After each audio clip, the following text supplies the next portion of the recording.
Dayah Najatul Fatah pertama didirikan pada tahun 2001 Masehi yang berlokasi di Desa Glebruk, Kecamatan Long, Kabupaten Aceh Besar.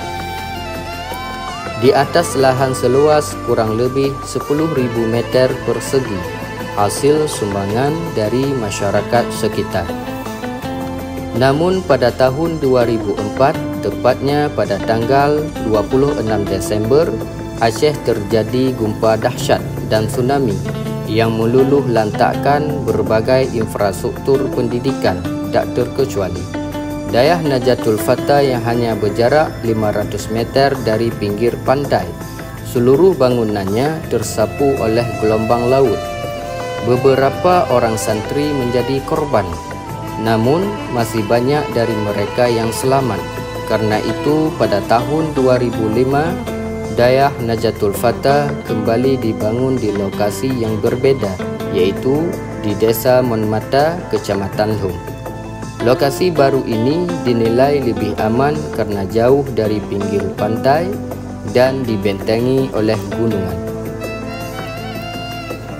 Setelah 2 tahun menjalani masa pembangunan, dengan berkat dukungan dari berbagai pihak termasuk Pemda setempat, pada tahun 2007 Dayah Najatul Fatah kembali aktif dalam proses belajar dan mengajar, termasuk menampung anak-anak yatim piatu korban tsunami yang kini telah tumbuh dewasa.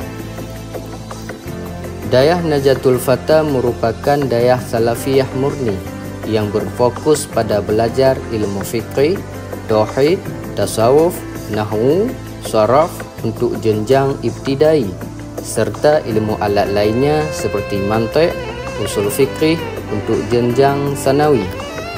Namun para santri tetap bersekolah di setiap pagi hari keluar dayah karena hanya berjarak 200 meter dengan Madrasah Sanawiyah Negeri 1 Long dan 300 meter dengan Sekolah Menengah Umum Kecamatan Long yang masih di desa yang sama.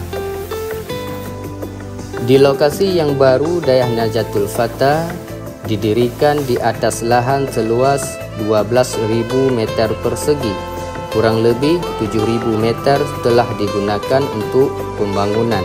1 unit musalla seluas 90 meter persegi, 2 unit MCK, 2 unit dapur umum, 4 rumah guru dan 1 unit rumah pimpinan seluas 81 meter persegi.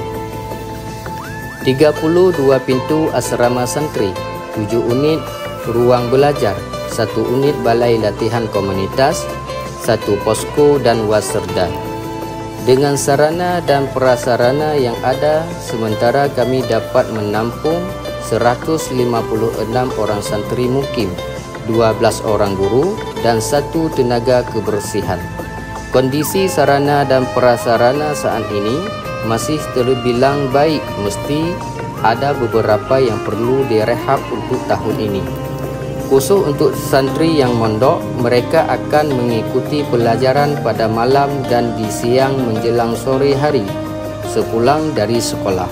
Sedang santri yang tidak mondok, mereka hanya mengikuti pelajaran di malam hari. Dalam proses belajar dan mengajar, Dayah Najatul Fatah masih menggunakan metode dayah lama, lesehan tanpa menggunakan bangku belajar seperti yang ada di sekolah. Selain belajar kitab kuning, para santri juga diwajibkan belajar muhadharah berpidato, mengikuti dalail khairat di setiap malam Jumaat.